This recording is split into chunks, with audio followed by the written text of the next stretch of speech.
Welcome to APTS 5 news. అక్రమంగా తరలిస్తున్న ఇసుక మాఫియాను అరికట్టాలి. మండల కేంద్రమైన కొసగిలో కాంగ్రెస్ కమిటీ మైనార్టీ రాష్ట్ర ప్రధాన కార్యదర్శి కె జిలానీ విలేకరుల సమావేశంలో మాట్లాడుతూ భూగనుల మరియు ఖనిజాభివృద్ధి సంస్థ కమిషనర్ మరియు విజిలెన్స్ ఎన్ఫోర్స్మెంట్ సంబంధిత అధికారుల అజాగ్రత్త నిర్లక్ష్యం వల్లే కౌతాలం మండలంలో గుడికంబాల్ తుంగభద్ర నది ఇసుక రీచ్ను నీతి నిజాయితీ లేని అక్రమాలకు అలవాటు పడ్డ ఇసుక రీచ్ కాంట్రాక్టర్ పలువురు ఇసుక మాఫియా అక్రమ రవాణా స్మగ్లర్లతో చేతులు కలిపి గుడికంబాల్ తుంగభద్ర నది ఇసుక రీచ్ కాంట్రాక్టర్ హద్దులు మీరి అద్దు అదుపు లేకుండా రోజుకు 400 లారీలను గుడికంబాల్ తుంగభద్ర నది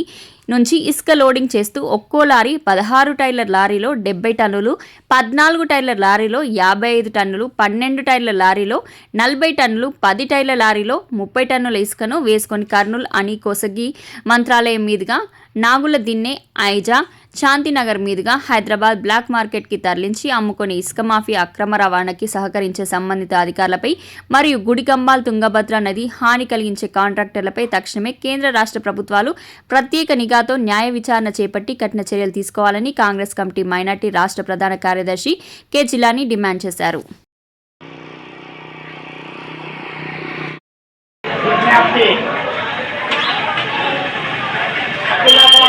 కాంగ్రెస్ పార్టీ రాష్ట్ర మైనార్టీ ప్రధాన కార్యదర్శి కె జిలానీ అనే నేను ఈరోజు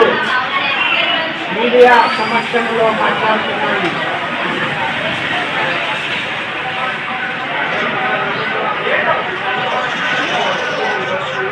భూగనుల మరియు ఖనిజ సంస్థ కమిషనరు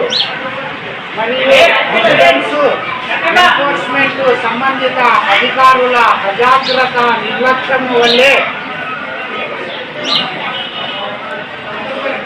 గుడికంబాలు తుంగభద్ర నది ఇసుక రీచ్ కాంట్రాక్టరు నీతి నిజాయితీ లేకుండా పలువురు ఇసుక మాఫియా అక్రమ రవాణా చేసే స్మగ్లర్లతో చేతులు కలిపి నిబంధనలకు విరుద్ధముగా రోజుకు 400 లారీలను గుడికంబాలు తుంగభద్ర నది నుంచి లోడు చేసి కోసిగి మంత్రాలయము నాగుల దిన్ని ఐజా శాంతినగర్ మీదుగా హైదరాబాదుకి తరలిస్తూ బ్లాక్ మార్కెట్లో అమ్ముకుని తుంగభద్ర నది సంపదను గండిగొట్టించే కాంట్రాక్టర్ పైన మరియు సంబంధిత అధికారుల పైన కఠిన చర్యలు తీసుకోవాలని కేంద్ర రాష్ట్ర ప్రభుత్వానికి డిమాండ్ చేస్తున్నాము. లేని పక్షములో నిబంధనలకు విరుద్ధముగా గుడికంబాలు తుంగభద్ర నది నుంచి వందలాది లారీలను ప్రతిరోజు తరలించే లారీలను ప్రజలందరూ కలిసి